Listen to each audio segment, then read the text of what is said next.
সত্যি কি এলিয়েন এই পৃথিবীতে বিচরণ করেছে নাকি মিথ্যা নিউজ? চলুন আজকে জেনে আসি। এলিয়েনদের অস্তিত্ব সম্পর্কে বিজ্ঞানীদের মতামত কি? তারা কি ধরনের পরিবেশে থাকতে পছন্দ করে?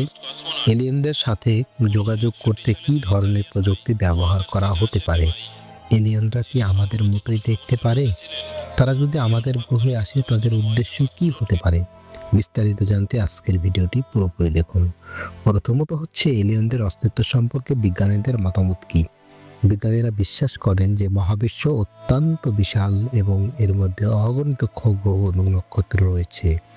কেবল আমাদের ছায়াপথেই 100 থেকে 400 বিলিয়ন নক্ষত্র রয়েছে এবং এর অনেকগুলোতেই পৃথিবীর মতো গ্রহ থাকতে পারে। এই কারণে অনেক বিজ্ঞানী মনে করেন এলিয়েনদের অস্তিত্ব সম্ভব।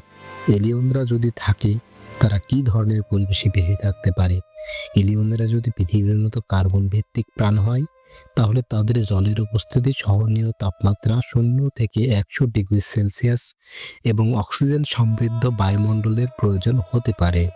পৃথিবীর বাইরেও এই ধরনের পরিবেশ থাকার সম্ভাবনা রয়েছে, যেমন মঙ্গল গ্রহ বা ইউরোপা, জুপিটারের চাঁদ। পৃথিবীতে এমন অনেক প্রাণী আছে যেগুলো চরম পরিবেশে বেঁচে থাকে, যেমন মহাসাগরের গভীরে, অত্যন্ত ঠান্ডা স্থান, উষ্ণ প্রস্থবন বা তেজস্ক্রিয় পরিবেশে।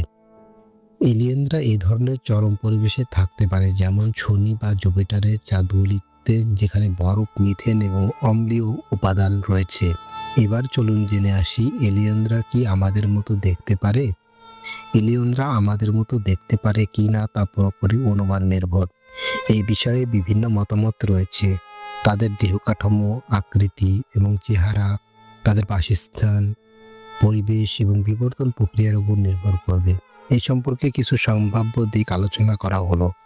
আমাদের মতো দেখতে হলে কি শর্ত তাদেরকে পূরণ করতে হবে? প্রথমত হচ্ছে জীববিজ্ঞান। যদি এলিয়েনরা পৃথিবীর মতো কার্বন ভিত্তিক জীবন ধারণ করে এবং একই ধরনের জৈবিক উপাদান ব্যবহার করে, ডিএনএ ও প্রোটিন, তাহলে তাদের আকৃতি এবং গঠন আমাদের মতো হতে পারে।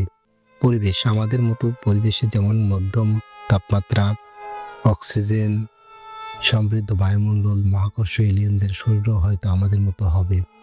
বিবর্তন তারা যদি আমাদের মতো একই ধরনের বিবর্তনীয় চাপে থাকে, যেমন খাদ্য সংগ্রহ, চলাফেরা এবং বুদ্ধির বিকাশ, তাহলে তাদের শরীরে হাত, পা, মাথা এবং চোখ থাকতে পারে। তারা যদি আমাদের দেশে আসে তাহলে তাদের উদ্দেশ্য কি হতে পারে? যোগাযোগ স্থাপন, হয়তো আমাদের সাথে সাংস্কৃতিক, বৈজ্ঞানিক এবং প্রযুক্তিগত জ্ঞান বিনিময় করতে আসতে পারে। এলিয়েনরা মানব জাতিকে উন্নত প্রযুক্তি শিখিয়ে দিতে পারে কি না তা নির্ভর করবে তাদের উদ্দেশ্য এবং তাদের সঙ্গে আমাদের যোগাযোগের ধরন। जिसको लेकर बाबा वेंगा ने दावा किया था कि एलियंस 2025 में मिल जाएंगे। क्या